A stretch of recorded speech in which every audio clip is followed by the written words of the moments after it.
Selamat datang di program pembelajaran Prodi Keperawatan Kampus Pangandaran Universitas Padjadjaran. Saya Windy Rahmawati, dosen Fakultas Keperawatan Universitas Padjadjaran. Dalam video ini, saya akan menjelaskan tentang asuhan keperawatan pada anak dengan pneumonia. Apakah itu pneumonia? Pneumonia merupakan peradangan paru dan sistem pernafasan, di mana alveoli membengkak dan terjadi penimbunan cairan sebagai proses dari infeksi yang terjadi pada sistem pernafasan. Kondisi pada anak dengan pneumonia dapat menjadi salah satu penyebab kematian tertinggi. Gambar ini menunjukkan alveoli yang menunjukkan adanya pneumonia, di mana cairan menumpuk di dalamnya, yang terlihat berwarna kuning. Sedangkan pada alveoli yang normal tidak ada tampak penumpukan cairan. Ini gambar lain yang bisa kita lihat pada alveoli. Yang sebelah kiri itu merupakan gambaran alveoli yang normal. Tidak ada tampak penumpukan cairan. Sehingga pada saat oksigen masuk ke dalam alveoli, oksigen dapat keluar ke dalam pembuluh darah atau kapiler melalui membran pembuluh darah. Sedangkan pada gambar yang sebelah kanan, yaitu kondisi alveoli dengan pneumonia, terlihat ya di situ banyak penumpukan cairan yang dapat mengakibatkan hambatan pertukaran oksigen dari alveoli ke kapiler dan karbon dioksida dari kapiler ke alveoli. Sehingga ini akan menimbulkan gangguan pada pertukaran gas atau pada proses difusi. Berikut ini merupakan etiologi atau penyebab terjadinya pneumonia. Pertama, pneumonia akibat infeksi yang disebabkan oleh bakteri, virus, ataupun jamur. Kedua, akibat aspirasi yang mungkin disebabkan oleh makanan, cairan, atau muntahan yang seharusnya melalui saluran pencernaan, namun mungkin tersedak atau ada hal lain yang menyebabkan akhirnya menjadi melalui pada saluran pernafasan. Selain itu, juga ada penyebab lainnya yang mungkin dapat menimbulkan pneumonia, seperti radiasi, kimiawi yang mengeluarkan uap kimia, dan obat-obatan. Penyebab yang paling sering terjadi sebetulnya dari infeksi virus, bakteri, ataupun jamur. Ini perlu sering diwaspadai, sehingga perlu dilihat sumber-sumber infeksi yang dapat menyebabkan infeksi pada saluran pernafasan, seperti penggunaan DOT yang kurang bersih, pemasangan NGT yang kurang bersih pada anak, pada proses aspirasi, misalnya pada saat menetei atau memberikan ASI, memberikan minum pada anak, sementara mungkin posisi kurang tepat, sehingga ini akan masuk ke saluran pernafasan. Terkait dengan klasifikasi pneumonia, sebetulnya banyak konsep yang membagi klasifikasi tersebut. Berdasarkan MTBS, ada klasifikasi pneumonia yang dibagi berdasarkan tingkat keparahannya, dibagi menjadi 3 bagian, yaitu bukan pneumonia, pneumonia ringan, dan pneumonia berat. Untuk bukan pneumonia, gejalanya belum menunjukkan tanda-tanda pneumonia.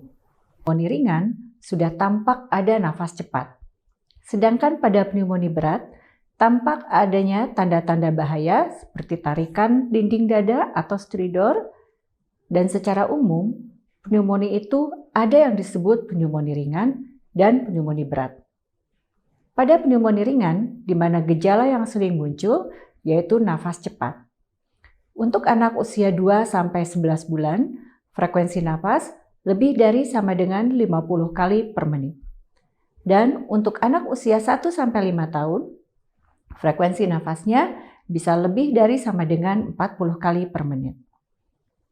Pada anak-anak dengan pneumonia ringan, yang dapat kita lakukan sebagai perawat, yaitu menganjurkan ibu untuk memberikan makan. Kunjungan ulang setelah 2 hari kunjungan pertama. Jika kondisinya memburuk, segera bawa kembali. Sebetulnya, anak dengan pneumonia ringan itu tidak perlu dirawat.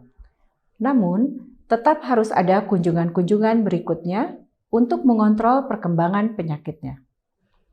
Kemudian, jika ada batuk lebih dari 14 hari, maka segera rujuk untuk pemeriksaan lanjutan. Beberapa pengobatan yang dapat diberikan yaitu pemberian antibiotik yang tentunya harus kolaborasi dengan dokter. Jika ada wheezing, juga perlu diperhatikan dan diatasi wheezingnya. Kemudian beri pelega tenggorokan atau pereda batuk yang aman untuk anak dan tergantung usia anak. Yang tentunya ini juga perlu kolaborasi dengan dokter.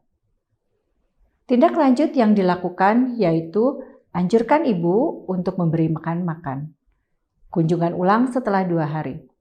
Jika kondisi memburuk, segera bawa kembali, dan bila batuk lebih dari 14 hari, maka rujuk anak untuk pemeriksaan lanjutan. Selanjutnya yaitu pneumonia berat. Pada pneumonia berat, kita bisa lihat gejala-gejalanya yang muncul. Ini lebih kompleks dibandingkan dengan yang ringan tadi. Gejala yang tampak yaitu adanya tarikan dinding dada ke area dalam atau saturasi oksigen kurang dari 90%. Kemudian terlihat juga adanya pernafasan cuping hidung sebagai upaya kompensasi tubuh untuk mendapatkan asupan oksigen yang lebih banyak. Kemudian juga dari hasil foto dada menunjukkan adanya gambaran pneumonia seperti adanya infiltrat yang meluas dan juga konsolidasi. Kemudian juga nafas menjadi cepat dari frekuensi normal sesuai dengan usianya. Suara merintih atau grunting pada bayi muda, dan pada auskultasi terdengar crackles atau ronghi, suara pernafasan menurun, dan juga bronkial. Pada kondisi anak dengan penyakit pneumonia berat, anak perlu dirawat di rumah sakit. Anak juga memerlukan terapi antibiotik yang perlu dikolaborasikan dengan dokter, dan juga perlu diberikan terapi oksigen, terutama jika saturasinya menurun, sampai saturasi oksigennya menjadi stabil. Berikut ini adalah patofisiologi terjadinya pneumonia. Yang pertama, diawali dengan adanya invasi dari mikroorganisme seperti bakteri atau virus yang masuk ke dalam saluran nafas, yaitu pada bagian alveoli. Kemudian terjadi proses inflamasi akibat proses infeksi dari mikroorganisme tadi. Selain itu, pneumonia juga diakibatkan karena adanya aspirasi benda asing yang masuk ke dalam saluran nafas, yang menyebabkan iritasi pada saluran pernafasan dan mengakibatkan proses inflamasi. Kemudian setelah terjadi inflamasi, ini akan menyebabkan timbulnya konsolidasi. Sementara invasi dari benda asing tadi itu akan menjadi media untuk pertumbuhan bakteri, sehingga bisa jadi menimbulkan proses inflamasi juga. Salah satu ciri adanya proses inflamasi yaitu adanya peningkatan suhu tubuh. Kemudian produksi sputum juga menjadi semakin banyak, yang sebetulnya merupakan kompensasi tubuh untuk mengikat mikroorganisme tersebut, yang nantinya akan dikeluarkan melalui batuk. Namun, peningkatan sputum ini juga akan beresiko terhadap terjadinya penyumbatan jalan nafas, dan juga mungkin timbul udem pada saluran pernafasan. Berikut ini saya akan menjelaskan beberapa diagnosa keperawatan yang mungkin muncul pada anak dengan pneumonia. Pertama, yaitu bersihan jalan nafas tidak efektif berhubungan dengan sekresi yang tertahan. Intervensi yang dapat dilakukan diantaranya adalah melakukan observasi seperti monitor frekuensi nafas, kedalaman, dan usaha nafas. Monitor bunyi nafas tambahan seperti wheezing atau ronghi, serta monitor jumlahnya, warna, dan aroma sputum. Kemudian, atur posisi semivolar agar diafragmanya menjadi turun dan compliance paru menjadi maksimal.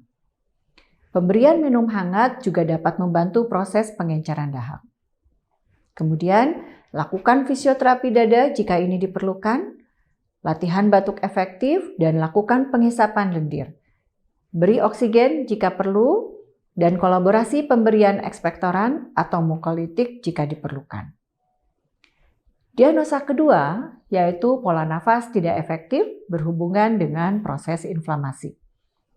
Intervensi yang dapat dilakukan diantaranya tempatkan pasien dengan posisi tubuh yang tepat, dorong pasien untuk tarik nafas dalam secara berkelanjutan, mendorong pernafasan diafragma untuk pasien dengan penyakit kronis.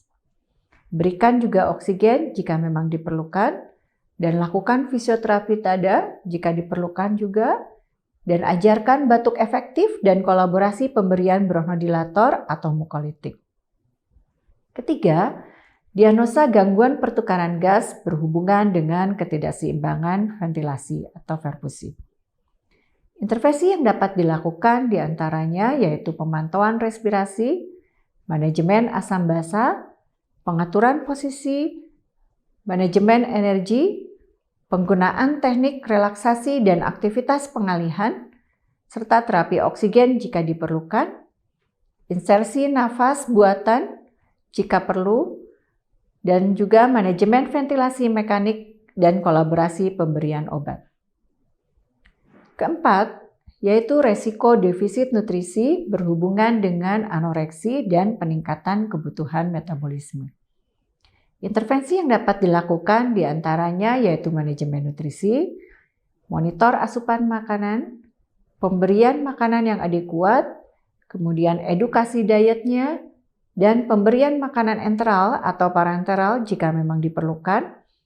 Jika perlu juga bisa diberikan suplemen makanan, kemudian evaluasi keadaan gizi secara umum, dapatkan berat badan awal, dan juga kolaborasi untuk pemberian medikasi sebelum makan.